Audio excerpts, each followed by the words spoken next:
No, don't know, no answer, no comment, safe না, safe না, safe না। বাংলাদেশের টি-20 ক্যাপ্টেন লিটন দাস আজকে প্রেস কনফারেন্সে এসেছিলেন রংপুর রাইডার্সের বিপিএল থেকে বিদায় হয়ে যাওয়ার পর। টি-20 বিশ্বকাপে বাংলাদেশ খেলবে কি খেলবে না সেটা সুতোর উপরে ঝুলছে। সেই বাংলাদেশ টিমের ক্যাপ্টেন যখন প্রেস কনফারেন্সে আসেন, অবভিয়াসলি এটা নিয়ে প্রশ্ন হবে, হয়েছেও একের পর এক। কিন্তু লিটন বলেননি, কিছুই বলেননি, কিছুই তার মুখ থেকে বের করা যায়নি। কিন্তু লিটন না বলেও কি অনেক কথা বলেননি? লিটন শব্দ দিয়ে উচ্চারণ না করেও কি অনেক কিছু বুঝিয়ে দেননি? লিটন এবং বাংলাদেশের ক্রিকেটারদের অসহায়ত্ব, আর্তনাদের, সেইটাই কি আমরা লিটনের এই প্রেস কনফারেন্স থেকে বুঝতে পারি না? সেই আর্তনাদ কি আমাদের ক্রিকেট কর্তাদের, আমাদের দেশের হর্তাকর্তাদের কানে গিয়ে পৌঁছবে? সবকিছু ছাপিয়ে আমার কানে শুধুমাত্র বাজছে লিটনের সেই কথাটা, সেফ না, সেফ না, সেফ না। প্রেস কনফারেন্স রুমে বসে আমার গায়ে কাঁটা দিয়ে উঠেছিল। কি বলছেন বাংলাদেশের টি-20 ক্যাপ্টেন? ভারতের মাটিতে আমরা টি-20 বিশ্বকাপ খেলতে যাব না নিরাপত্তার কারণে। এইটা বাংলাদেশের অফিসিয়াল স্ট্যান্ড, বাংলাদেশ ক্রিকেট বোর্ডের স্ট্যান্ড, আসলে বাংলাদেশ সরকারের স্ট্যান্ড। যেই স্ট্যান্ডটা সমর্থন করছেন বাংলাদেশের বেশিরভাগ মানুষ সোশ্যাল মিডিয়া দেখলে অন্ততপক্ষে সেটা মনে হয় নিরাপত্তা ইস্যুতে ভারতের মাটিতে। অথচ বাংলাদেশের মাটিতে বাংলাদেশের ক্যাপ্টেন মিরপুরে হোম অফ ক্রিকেটে প্রেস কনফারেন্স রুমে বসে একটা প্রশ্ন নেওয়াটা তার জন্য সেফ না, সেই প্রশ্নের উত্তর দেওয়াটা তার জন্য সেফ না। তিনি সেইটা বারবার বলে চলেছেন। অন্য একটা দেশের নিরাপত্তা নিয়ে কথা বলার আগে আমরা কি এই বিষয়টা ভেবে দেখব না? ভেবে দেখাটা কি উচিত না? লিটন দাসের ওই প্রেস কনফারেন্সে তিনি যে কথাগুলো বলেছেন ওয়ার্ল্ড কাপ নিয়ে, আমি 13টা পয়েন্ট বের করেছি, যেই পয়েন্টগুলো আসলে আমার মনে হয় যে মহাকালে লেখা হয়ে থাকবে। এখন এগুলো নিয়ে কোনো আলোচনা হবে না, কেউ কথাবার্তা বলবেন না, সাহস পাবেন না জনপ্রিয় মতের বাইরে যাওয়ার জন্য, ঝুঁকিতে। কিন্তু এই যে লিটনদের কথাও যে কেউ শোনেন না, আমাদের ক্রিকেটারদের আলোচনাও যে কেউ শোনেন না, যারা গিয়ে খেলবেন সেইখানটাতে লিটনের এই প্রেস কনফারেন্স দেখলে সবকিছু আসলে স্পষ্ট হবে বলে আমার কাছে মনে হয়। আপনারা আমার সঙ্গে একটু মিলিয়ে দেখতে পারেন। আমি পয়েন্টগুলো একেবারে পয়েন্ট আউট করে ট্রান্সক্রিপ্ট লিখে আলাদা করে আমি আপনাদের সঙ্গে সেটা আলোচনা করতে চাই। নাম্বার 1, লিটন দাসকে প্রশ্ন করা হয়েছিল যে অবভিয়াসলি যে এটা একটা গ্লোবাল ইভেন্টে বাংলাদেশ খেলতে যাচ্ছে, সেইখানে উইকেট নিয়ে এই বিপিএলে আমরা যে উইকেটটা খেলছি, লিটন সেই প্রশ্নটা হচ্ছে গিয়ে প্রস্তুতির জন্য কতটা সহায়ক এইরকম উইকেট টি-20 ওয়ার্ল্ড কাপের। লিটনের উত্তর, আপনি কি শিওর আমরা ওয়ার্ল্ড কাপ খেলতে যাচ্ছি? প্রথম প্রশ্নে লিটনের এই উত্তর, অর্থাৎ পাল্টা প্রশ্ন। বুঝতে পারছেন আমাদের ক্যাপ্টেনের অসহায়ত্বটা? আমরা খেলতে যেতেও পারি, সেইটা ধরে যদি আমরা জিজ্ঞেস করি তাহলে কি? নাম্বার 2, লিটন দাস বলছেন জানি না, এটার কোনো অ্যান্সার নেই। এখন থেকে ওয়ার্ল্ড কাপ অনেক দিন বাকি, ওয়ার্ল্ড কাপ যাব কি না আদৌ এটা নিয়েও আমরা শিওর না। শুনতে পাচ্ছেন লিটন এবং আমাদের ক্রিকেটারদের আর্তনাদ? নাম্বার 3, লিটনকে প্রশ্ন করা হয়েছে যে লিটন, জাস্ট আপনি বলছিলেন টি-20 ওয়ার্ল্ড কাপ বাংলাদেশকে লিড করবেন, এখন পর্যন্ত আপনি জানেন না বাংলাদেশ খেলতে যাবে কি না। লিটনের উত্তর, আপনি জানেন? উত্তর মানে পাল্টা প্রশ্ন। এই প্রশ্নটা কার কাছে? মিডিয়ার কাছে না, এই প্রশ্নটা বাংলাদেশ ক্রিকেট কর্তাদের কাছে, এই প্রশ্নটা বাংলাদেশের হর্তাকর্তাদের কাছে, যারা নিজেদের রাজনৈতিক ফায়দা লোটার জন্য আমাদের পুরো ক্রিকেটটাকে একটা প্রশ্নের মুখে, ঝুঁকির মুখে ঠেলে দিয়েছেন। নাম্বার 4, ওয়ার্ল্ড কাপে যে যাবেন সেইখানটাতে আসলে পরিকল্পনার জায়গাটা কি, এরকম অনিশ্চয়তার মধ্যে। লিটন বলছেন আজকে থেকে তো খেলা শেষ, বিন্দাস থাকবো রুমে। লিটনের শ্লেষ, লিটনের এই ব্যঙ্গ, লিটনের এই বিদ্রুপটা কি আমাদের কর্তারা বুঝতে পারছেন? নাম্বার 5, প্রশ্নটা আমি করেছিলাম যখন লিটন এরকম শুরুতেই প্রেস কনফারেন্সে এরকম একটা মুডে রয়েছেন এবং প্রশ্নের উত্তর প্রশ্ন দিয়ে দিচ্ছেন, আমি তাকে বলেছিলাম যে ভাই আপনি তো 2টা প্রশ্নের অ্যান্সারে বলেছেন যে আমরা জানি কিনা, আমাদের মতামতটা কি। সেইখান থেকে আমি বলছি আমার মতামত যে বাংলাদেশের ওয়ার্ল্ড কাপ খেলতে না যাওয়ার চান্সটাই এই মুহূর্তে বেশি। কিন্তু আমার যেটা প্রশ্ন সেইটা হচ্ছে গিয়ে এই মাসের 3 তারিখে মুস্তাফিজুর রহমানকে আইপিএল থেকে বাদ দেওয়া হয়েছে, সেইখানে ঘটনার সূত্রপাত। 4 তারিখে বাংলাদেশ ক্রিকেট বোর্ড ডিসিশন নিয়েছে, জানিয়ে দিয়েছে যে ভারতের মাটি থেকে আমরা বিশ্বকাপ খেলবো না।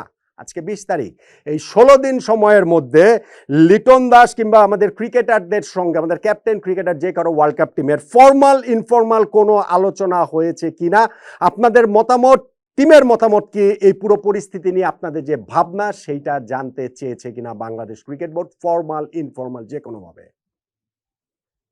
এত বড় প্রশ্ন করেছি, লিটনের এক শব্দের উত্তর নো। আমি পাল্টা প্রশ্ন করেছিলাম, হওয়াটা কি উচিত বলে আপনি মনে করেন?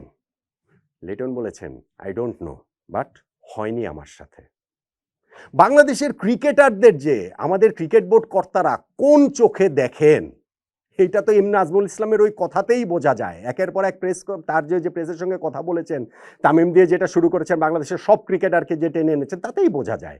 এবং লিটন দাসের এই এক শব্দ দুই শব্দের যে উত্তরে, তাতেও কি আসলে বুঝতে পারছেন না? নাম্বার 6, নাম্বার 7 আমি বললাম, নাম্বার 8 আমি বলছি, সেটা হচ্ছে গিয়ে যে ওয়ার্ল্ড কাপ যেহেতু অনিশ্চিত, সেটা নিয়ে উইকেট টুইকেট প্রশ্ন। লিটনের উত্তর হচ্ছে গিয়ে ফার্স্ট অফ অল আপনি যেটা বললেন যে T20 ওয়ার্ল্ড কাপ নিয়ে এখন আমরা জানি না, ওয়ার্ল্ড কাপটা নিয়ে, সো ওই প্রসঙ্গ বাদ। কাম অন ম্যান, আমরা T20 ওয়ার্ল্ড কাপ যদি খেলতে যাই আর 3 সপ্তাহ পরে আমাদের T20 ক্যাপ্টেন বলছেন ওই প্রসঙ্গ বাদ, কেননা ওই প্রসঙ্গ বাদ দেবার মতো কতটা কষ্ট, কতটা ক্ষোভ ভেতরে জমা থাকলে আমাদের T20 ক্যাপ্টেন বলতে পারেন যে ওই প্রসঙ্গ বাদ। আমাদের ক্রিকেট কর্তারা, আমাদের দেশের হর্তাকর্তারা এটা কি আসলে বুঝবেন? নাম্বার 9, লিটন দাসের কাছে প্রশ্ন ছিল যে পুরো যে সিচুয়েশনটা, সেই সিচুয়েশন আইডিয়াল কিনা, আদর্শ কিনা। লিটন দাসের উত্তর, দেখেন ভাইয়া, অনেক কিছু লাইফে আইডিয়াল না, বাট সার্টেন টাইম চলে আসলে ওটাকে গ্রহণ করে নিতে হয়। নিয়তির কাছে আত্মসমর্পণ। নাম্বার 10, লিটন আপনি বললেন যে বোর্ড কোনো আলোচনা করে নাই বা আপনাদের সঙ্গে, আপনি নিজে এই সঙ্গে একমত কিনা বোর্ডের এই ডিসিশনের সঙ্গে? এই যে লিটনকে সাথে যে বোর্ড আলোচনা করে নাই, কিন্তু বোর্ড যে ডিসিশনটা নিয়েছে T20 ওয়ার্ল্ড কাপ আমরা ভারতের মাটিতে খেলতে যাব না, এর সঙ্গে Liton Das as a T20 captain তিনি একমত কিনা? লিটন দাসের উত্তর নো কমেন্ট। কি কমেন্ট করবেন? কোন কমেন্ট করে কোন বিপদে তিনি করবেন? কিন্তু নো কমেন্ট বলার মাধ্যমে কি তিনি বুঝিয়ে দিচ্ছেন না আমাদের ক্রিকেটারদের তাদের অবস্থানটা কি? যদি আপনারা বোঝেন বুঝবেন, আর যদি না বুঝতে চান তাহলে তো আসলে এখানটাতে কিছু করার নেই। নাম্বার 11, এই ওয়ার্ল্ড কাপের মেন্টাল প্রিপারেশন নিয়ে, লাস্ট মোমেন্টের প্রিপারেশন নিয়ে তাকে যে প্রশ্ন করা হয়েছিল, সেইখানে লিটনের উত্তর হচ্ছে গিয়ে এটার কি অ্যান্সার দিব ভাই, ওই 15 জন যে আমরা খেলতে যাব T20 ওয়ার্ল্ড কাপে, দল তো ঘোষণা হয়ে গেছে, আমরা এখনো কিছুই জানি না কাদের বিপক্ষে খেলবো, কোন গ্রুপে খেলবো। আমার জায়গা থেকে আমি যেমন আনসার্টেন, সবাই আনসার্টেন, আমার মনে হয় পুরো বাংলাদেশে আনসার্টেন এই মুহূর্তে। ক্রিকেটারদের অসহায়তাটা কি বুঝতে পারছেন? নাম্বার 12, সবচেয়ে গুরুত্বপূর্ণ, যেটাকে আমি বলেছিলাম যে সবচেয়ে ভয়াবহ, লিটন দাসের কাছে আমি একদম পয়েন্ট ধরে ধরে, ওয়ার্ড ধরে ধরে প্রশ্নটা বলি। লিটন, আমি এই প্রশ্নটা করার আগে আপনার কাছে বলে রাখি যে আপনি যদি চান উত্তর নাও দিতে পারেন, যদি মনে করেন যে আপনার জন্য সেফ না। যেটা হচ্ছে যে আমাদের ভারত এবং বাংলাদেশের মধ্যে এখন রাজনৈতিক বৈরিতা চলছে, এটা প্রশ্নটা হয়নি কিন্তু শেষ হয়নি, বাক্যটা চলছে। লিটন দাস থামিয়ে দিয়ে বলছেন সেফ না, সেফ না, সেফ না, নো অ্যান্সার। নাম্বার 13, প্রশ্ন করা হয়েছে, আবার প্রশ্নটা তো করি। লিটন বলেছেন আমি বুঝতে পারছি আপনি কি প্রশ্ন করবেন, ওইটা আমার জন্য সেফ না, নো অ্যান্সার। বাংলাদেশের T20 ক্যাপ্টেন, T20 ওয়ার্ল্ড কাপে যার বাংলাদেশকে লিড করার কথা, তিনি একটা প্রশ্ন নেবার মতো অবস্থায় পর্যন্ত নেই, এবং এইখানে লিটনকে কাঠগড়ায় দাঁড় করানোর কোনো সুযোগ নেই।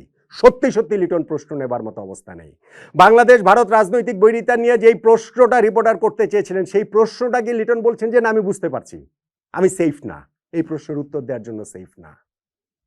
তাহলে আমরা ভারতের মাটিতে যেয়ে খেলবো, সেইখানটাতে আমাদের ক্রিকেটাররা সেফ না, আমাদের টিম সেফ না, মিডিয়া সেফ না, নিরাপত্তা ইস্যুতে ভাই আমাদের T20 ক্যাপ্টেন প্রেস কনফারেন্সে একটা প্রশ্ন নেবার মতো সেফ না। আমরা কোন দেশ তৈরি করছি? আমরা কোন সমাজ তৈরি করছি?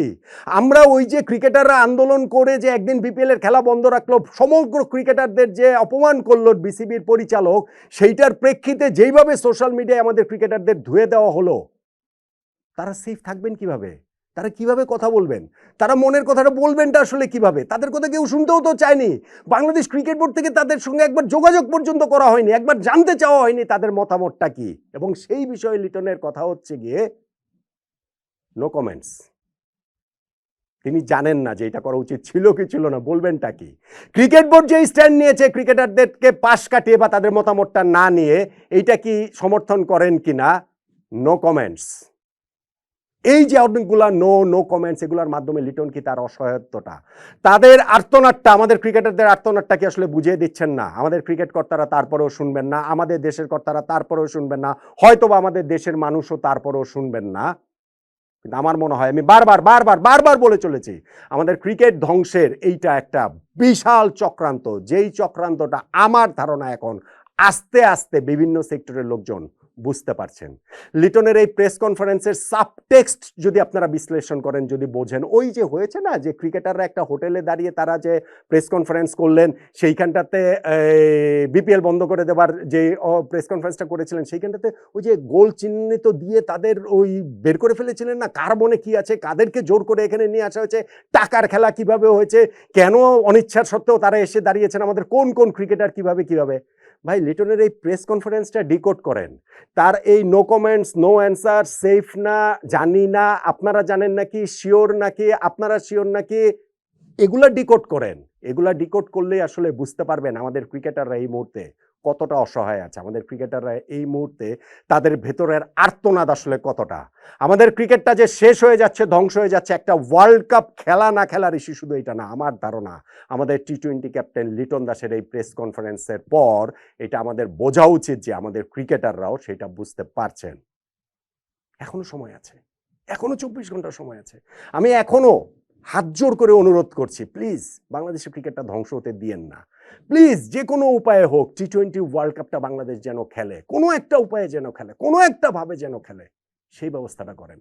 আমি আবারও বলছি, তা না হলে আমিনুল ইসলাম বুলবুল ভাইয়ের এই ক্রিকেট বোর্ড, এই ক্রীড়া মন্ত্রণালয় ডক্টর আসিফ নজরুলের, এরা কেউ ইতিহাসের ক্ষমা পাবেন না। তাদের সবার জন্য ইতিহাসের ঘৃণাটাই শুধুমাত্র লেখা হয়ে থাকবে।